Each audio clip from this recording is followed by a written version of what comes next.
Assalamualaikum warahmatullahi wabarakatuh.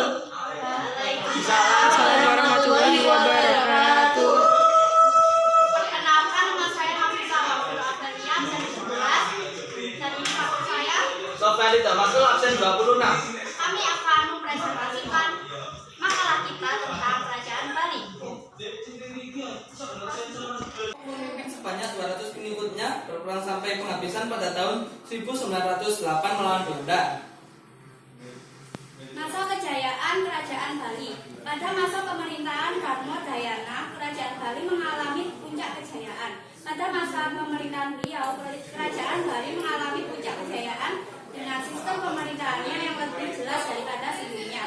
Pada masa kepemimpinan Raja Dayana, kekuatan kerajaan juga diperkuat atas perkawinan antara Dharma Udayana dengan Mahendra Datta, putri dari seorang Raja Mahkota Sawardhana yang berasal dari Jawa Timur. Sistem ekonomi Kerajaan Bali. Kegiatan ekonomi masyarakat Bali dititik beratkan pada sektor pertanian. Hal itu didasarkan pada beberapa prestasi Bali yang memuat hal-hal yang berkaitan dengan kehidupan bercocok tanam. Beberapa istilah itu antara lain sawah, parlah atau sawah kering, kepuan atau kebun, gaga atau ladang, dan kasuakan atau irigasi. Di luar kegiatan pertanian, pada masyarakat Bali juga ditemukan kehidupan sebagai berikut. 1. Pandai atau perajin.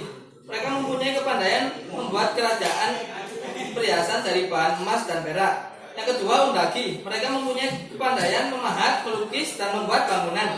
Yang ketiga, pedagang. Pedagang pada masa Bali kuno dibedakan atas pedagang laki atau wani grama dan pedagang perempuan atau wani grami. Mereka sudah melakukan perdagangan antar pulau atau prasasti, Banua, Bahru.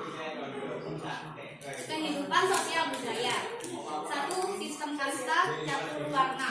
Sesuai dengan kebudayaan Hindu di India pada awal perkembangan Hindu di Bali, sistem kemasyarakatannya juga dibedakan dalam beberapa kasta. 2. Sistem hak waris. Pewarisan harta benda dalam suatu keluarga dibedakan atas anak laki-laki dan anak perempuan. 3. Sistem kesenian. Kesenian yang berkembang pada masyarakat Bali kuno dibedakan atas sistem kesenian keraton dan sistem kesenian rakyat. 4. Agama dan kepercayaan. Masyarakat Bali kuno meskipun sangat terbuka dalam menerima pengaruh dari luar, mereka tetap mempertahankan tradisi kepercayaan nenek moyangnya. Sistem agama Kerajaan Bali.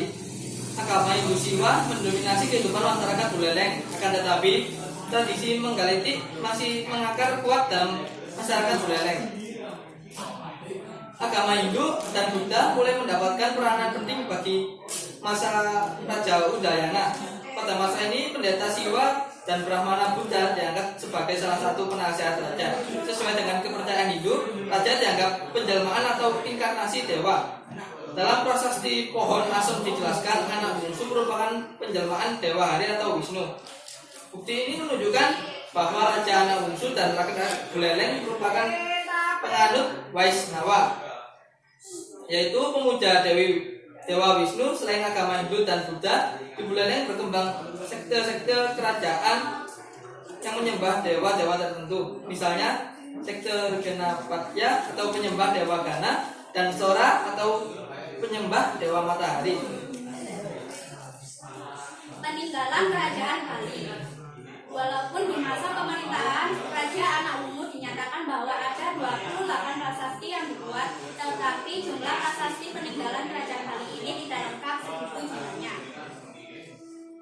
Peninggalan Kerajaan Bali yang ada antara lain adalah 1. Prasasti Panglapuan, 2. Prasasti Blanjong, 3. Prasasti Gunung Panulisan, 4. Candi Pandas, 5.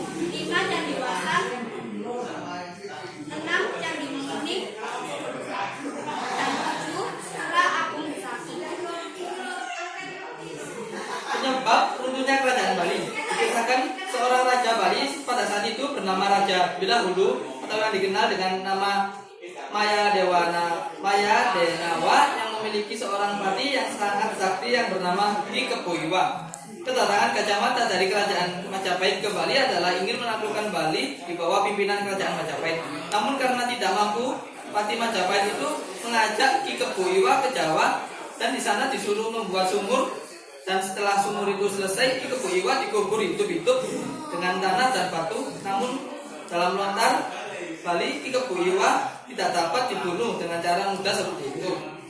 Tanah dan batu yang dilempar ke sumur balik dilemparkan ke atas oleh Ki Kebo Iwa. Pada akhirnya ia menyerahkan diri sampai ia merelakan dirinya untuk dibunuh, baru dia dapat dibunuh. Setelah kematian Ki Kebo Iwa, Bali ditaklukkan oleh Gajah Mada pada tahun 1343. Pati Kebo Iwa berhasil dibujuk untuk pergi ke Majapahit. Sesampai di Majapahit, Kebo Iwa dibunuh. Yang B, Pati Gajah Mada yang berpura-pura menyerah dan diminta diadakan perundingan di Bali. Lalu ia menangkap Raja Bali yaitu Gajah Wakra, sehingga kerajaan Bali berada di bawah kekuasaan Majapahit.